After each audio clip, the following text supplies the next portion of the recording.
Assalamualaikum warahmatullahi wabarakatuh.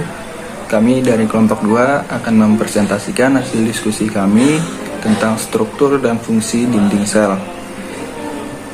Perkenalkan anggota kelompok kami yang beranggotakan Muhammad Satria Rahmandika, Ade Rizky Berlian, Alvina Wardah Irtawa, dan Rosada Nur Fatimah.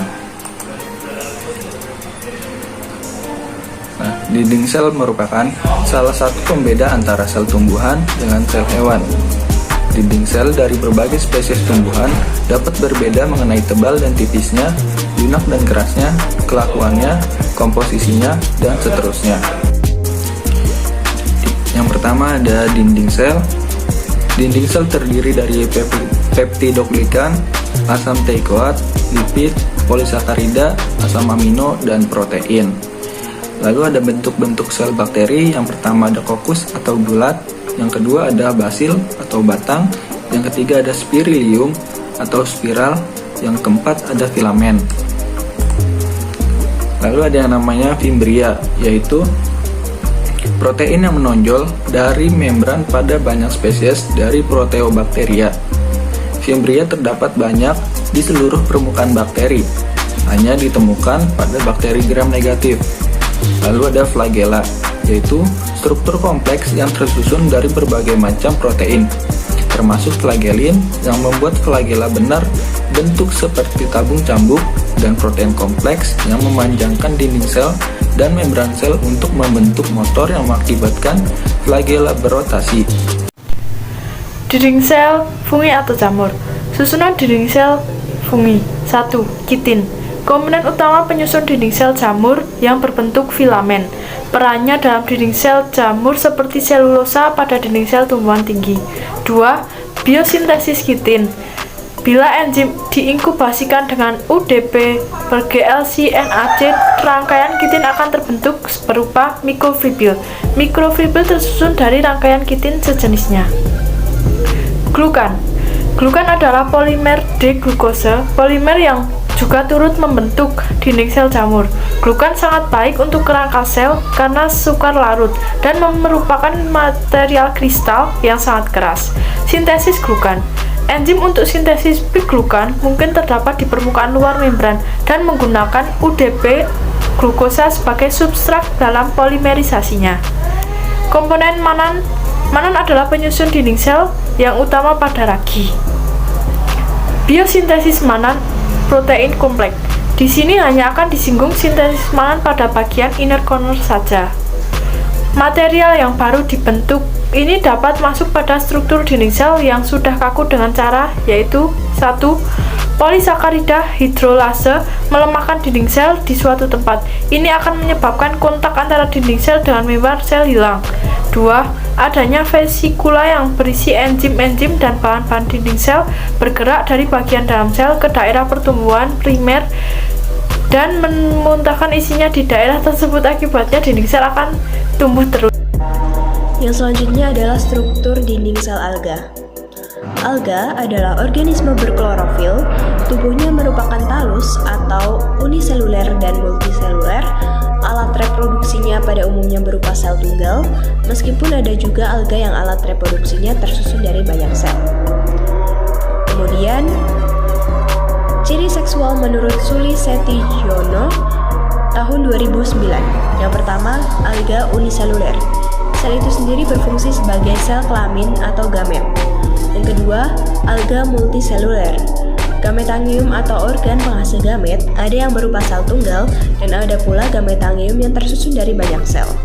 Yang ketiga, sporangium, yaitu organ penghasil spora, dapat berupa sel tunggal dan juga dapat tersusun dari banyak sel. Kemudian, bentuk tubuh alga menurut Anonim tahun 2009. Yang pertama, bentuk uniseluler. Yang kedua, bentuk multiseluler. Ada koloni yang motil dan koloni yang kokoid. Agregasi bentuk palmeloid, dendroid, dan rhizopoidal. Yang ketiga, bentuk filamentik. Filamen sederhana, filamen bercabang, filamen heterotrik, filamen pseudoparenkimatik yang uniaksial dan multiaksial.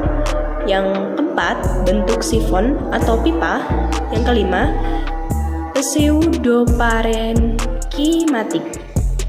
Kemudian di sini ada kelompok makroalga yang terbagi menjadi 3 kelas, yaitu kelas Chlorophyceae atau ganggang hijau.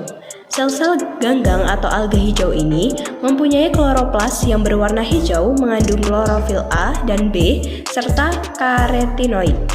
Chlorophyceae dibagi menjadi beberapa bangsa, yaitu yang pertama, bangsa Chlorosocales atau Protosocales yang berhabitat di air tawar dan mempunyai 1 inti dan 1 kloroplas saja. Yang kedua, ada bangsa Ulotricales. Sel-sel selalu mempunyai 1 inti dan 1 kloroplas. Yang ketiga, bangsa Oedogoniales.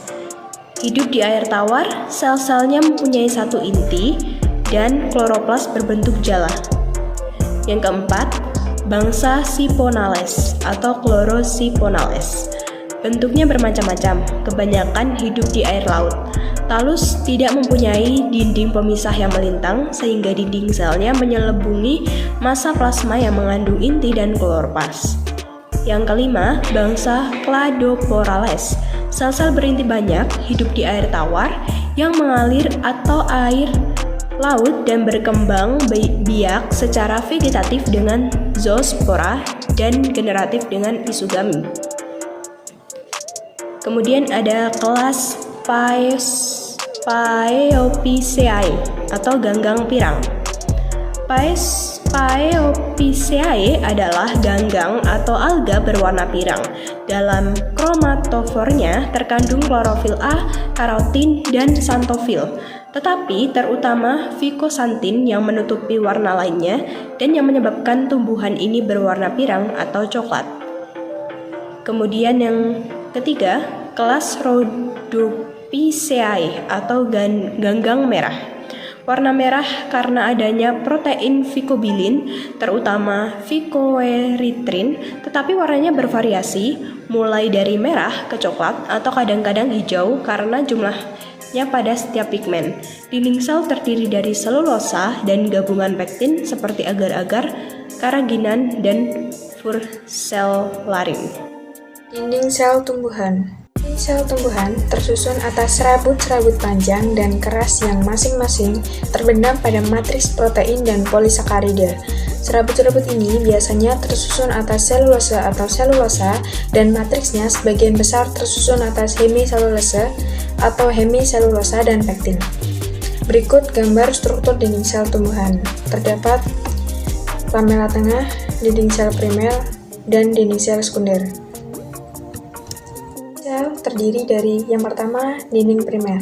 Merupakan bagian dinding sel yang dibuat paling awal dan selama sel tanaman pada fase pembentangan. Lapisan dinding sel ini disusun oleh selulosa, hemiselulosa, dan pektin. Dinding sel utama merupakan dinding sel yang terdapat dalam sel parenkim, sel yang aktif membelah dan glia yang diklaim menggunakan embrionik. Dinding sel utama ini juga mengandung jaringan mikrofibril selulosa yang mengelilingi dinding sel sekunder. Kedua, yaitu dinding sekunder. Lapisan yang dibubui sesudah proses pembentangan dinding sel selesai. Bisa berlapis-lapis, terutama terdiri menurut selulosa, yaitu 41-45%, 30% hemiselulosa, dan 22-28% lignin. Yang ketiga yaitu lamela tengah, berada pada bagian pada menurut dinding sel sekunder. Lamela tengah berfungsi menjadi lem atau perekat untuk menciptakan jaringan tanaman. Lamela tengah tersusun menurut zat kitin. Terjadi lignifikasi dalam lamela tengah yang akan menguatkan atau menciptakan tanaman lebih kaku dan kokoh. Fungsi menurut plasmonesmata dalam dinding sel tanaman merupakan menjadi penyedia jalur komunikasi antara sel-sel tanaman yang bersangkutan. Fungsi dinding sel tanaman akan mengalami perubahan sinkron menggunakan pengkhususan atau spesialisasi atau diferensiasi sel tanaman tadi. Sebagai akibatnya, fungsi primer dinding sel yaitu menjadi proteksi dan kemudahan komunikasi antara sel permanen bisa disesuaikan. Dinding sel menurut tanaman yang sudah berdiferensiasi dicocokkan menggunakan fungsi sel tadi. Pada tanaman masih ada 3 gerombolan sel dewasa yang dibedakan dari fungsinya, yaitu sel epidermal, sel floem, dan sel xilem. Daftar pustaka yang kami gunakan untuk menyusun video ini. Kata terima kasih apabila ada kesalahan, kami mohon maaf. Wassalamualaikum warahmatullahi wabarakatuh.